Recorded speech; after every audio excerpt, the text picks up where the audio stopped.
Hey, welcome back to Astitva Seekers. I'm Facial Patel, and this is the place to be if you're looking to live consciously, spread love, and create peace and happiness in your life.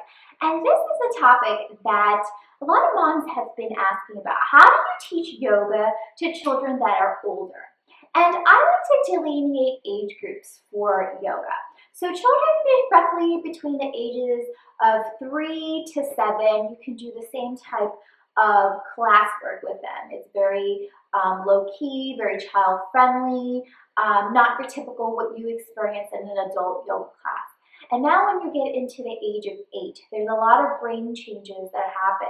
So children can sit for longer and they will actually benefit from yoga, meditation, and breathing.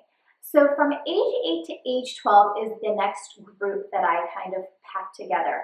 And age 13 and up, I actually suggest that you take them to an adult yoga class. They have the need, the necessity, and the ability to truly be able to absorb what they're learning in a yoga and meditation class for adults.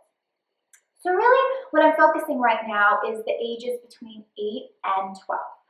What can you do to teach them yoga and meditation and breathing? So first off, I always suggest try to sign them up for class with children their age. There's something very invaluable about them being in a group setting, doing partner poses, because they're at the age that they're experiencing the same stressors, anxiety, and there's a really great bonding experience that can happen when you're with kids your age. Say that there's no children's yoga around you, no problem. You can create that environment within your home. And that is really done by you being the example. You creating and cultivating your own yoga practice where they see, wow, that's pretty amazing. I see my mom and dad, and they'll subtly see the changes within you. And it's not something that you push them to do, but you gently urge them, hey, you want to try this with me? Do you want to see if this will make you calm?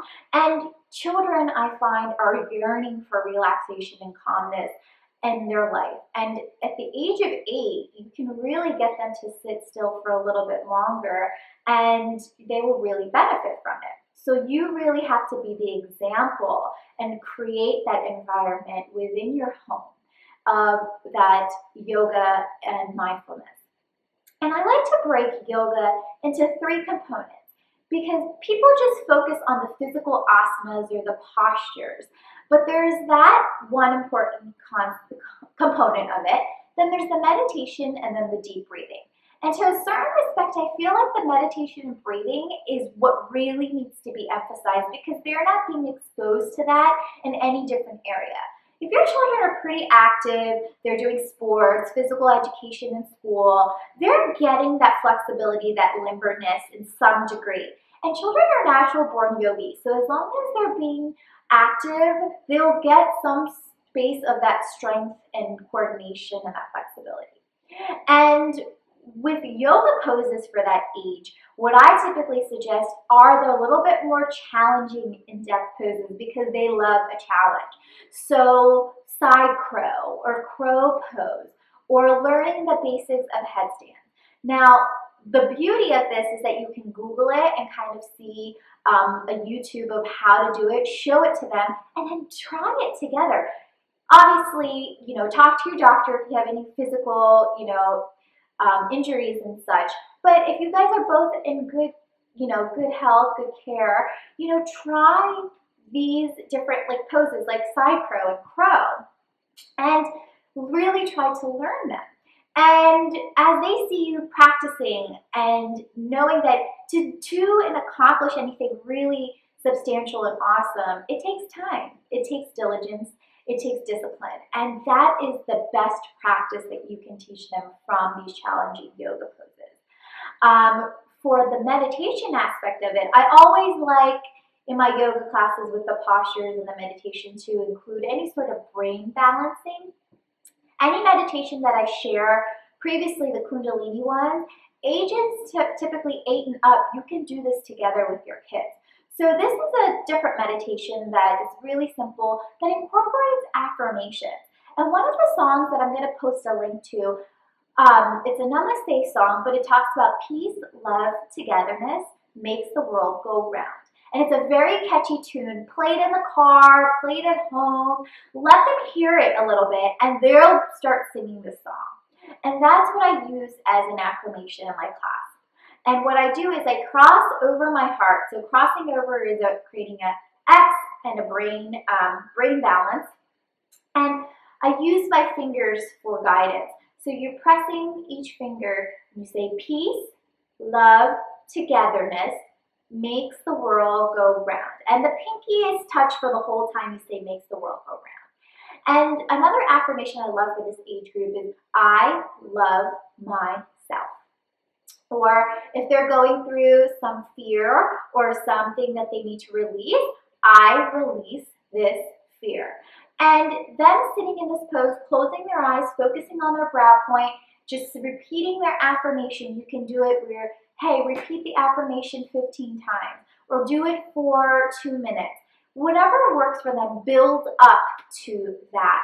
And this is a great way of incorporating mantra and meditation together. Breathing techniques. Oh my goodness, I feel like this is such a key component to helping children finding connection to their body, mind, and soul, and to calm themselves down. It's the greatest tool that you can give them. And so what I suggest is left nostril breathing or right nostril breathing. Very simple. Your brain is directly connected to your nostrils. If you want to control your brain, control your nostrils. Your left nostril is a cooling nostril. So if you want to calm down, focus, right before bed to wind down, great breath to do.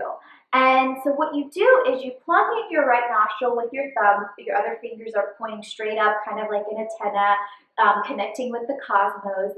And what you're going to be doing is breathing in for 4 counts, holding the breath for 4 counts, and then exhaling through your nostril for 4 counts. And just doing this for 1 to 3 minutes will just allow them to cool down, calm down. It's a great breath if they find themselves getting anxious, stressed out, before bedtime, before homework time. Wonderful tool. And then on the flip side, your right nostril is when you need energy and vigor. So plug in your left nostril in the morning time. If you find it hard to wake up before you even go brush your teeth, just do a few rounds of right nostril breathing, same pattern, 4 breaths in, hold for 4, and exhale for 4. So these are wonderful techniques that you can do with your kids. Create a family practice either every single day coming together or once a week. Sharing what you're grateful for, sharing what you love about yourself, and doing either the meditation, the breathing exercises, or doing a yoga pose together. And that is how you create a yoga practice into your lifestyle. And I hope this serves you well.